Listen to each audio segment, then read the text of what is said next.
The first step of this project is to use half our clay to make a pinch pot that our cactuses are going to sit in. I am choosing that the main color of my pinch pot is going to be this kind of orange clay color. You can make your pinch pot any color that you want, remembering that we are also going to add decorations with the Sharpies at the end. So this is just kind of your background color. I would say not to leave it white, as that's going to kind of pick up fingerprints and other little messy colors from the table. So the first thing we're going to do is use that colorful clay, that clay that we just colored, to pinch into a pot shape, remembering that we need to keep it tall and closed for as long as we can. Otherwise, it's going to open up and flop over. So we will go over these steps a lot in class, but pinching those sides to making them even and smooth all the way around, making sure that your pot can stand up on its own even when the clay isn't dry yet, will make sure that you've created a nice strong pot. That will probably be our first day of this project. On the second day, we will come back and we will start coloring clay to mold into our different cactuses. Now, this part is going to be up to you. I will pull up some cactus pictures for you to look at, the different shapes that are out there, but I'm going to show you the 3 that I created. So this first one is going to just be my brightest green cactus, and it's going to look like that kind of traditional hot dog cactus that you think about when you think about the desert. And I'm going to build it on a wooden stick, like a toothpick or a popsicle stick, to make sure that I will be able to have it stand up straight into my pot. So I started by kind of rolling it out into like a little hot dog shape, and then using my pinching fingers to pull out the shapes of the branches of that cactus. I'm going to use my clay tool, this little stick, to add my spiky texture. Now, adding actual spikes to my cactus, working at this size, would be almost impossible with the Model Magic clay. So instead of pulling those spikes out, I'm kind of poking that texture in so that it looks like it might be spiky, but it's not a super tiny detail that I'm having to attach all over my cactus. I'm just creating this surface all over, or this texture all over the surface of that cactus.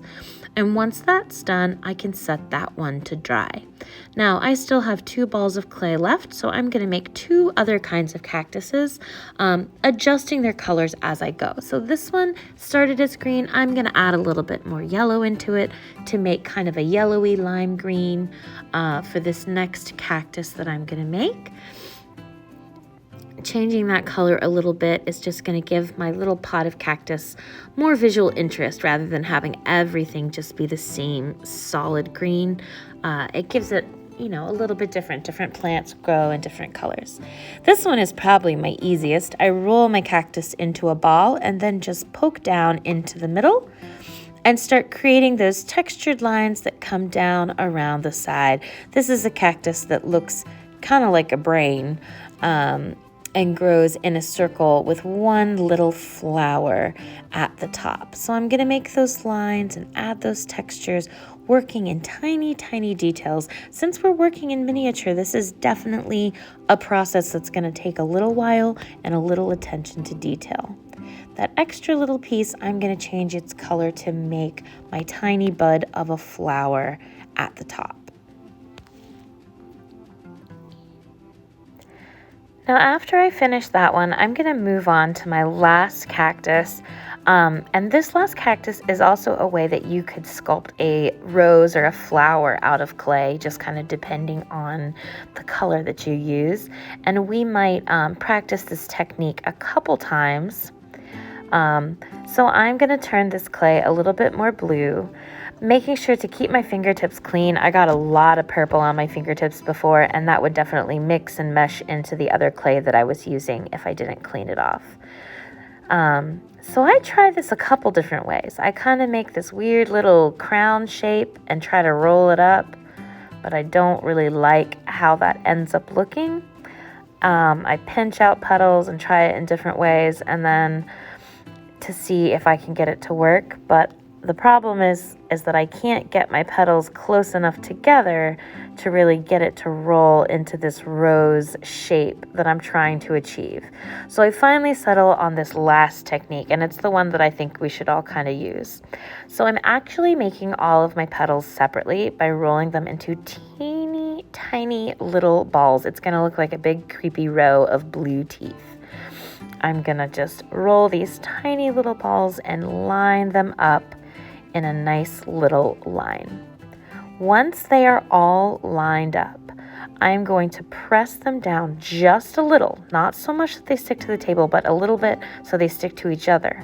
And then I'm going to start rolling that line all around and around in a circle to make my kind of cactus bloom that will go into my pot. We're going to label everything, and then once it's dry, we will be able to use Sharpie markers to add designs and decorations to our pot. We will not be adding designs and decorations to our actual cactus. That will have been done in the modeling process. So this step here is just kind of adding whatever designs, whatever decorations I want to my pot. We are not going to be adding words, just patterns, designs, and things like that. Really thinking about how patterns usually look on flower pots. There's not usually just one big thing in the front. It's kind of a continuous pattern that goes around the entire thing.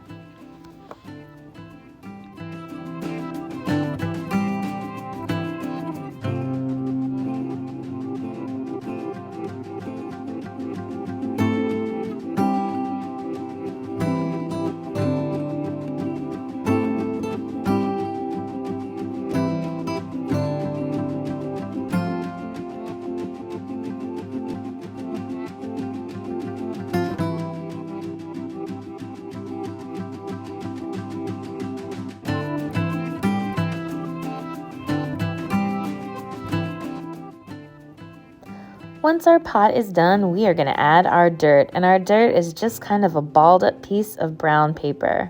Now, if you have a tall cactus on a stick, you're going to have to kind of poke that stick through the paper while you ball it up to get that cactus to be able to kind of stand up. We are going to be using a hot glue gun to glue these others into place. And I will go over the procedures of doing that when we're in the classroom so that we can work on it together. It's a tool that you will be using with my help because it is very, very hot, and getting your little cactuses glued into place just the way that you want them.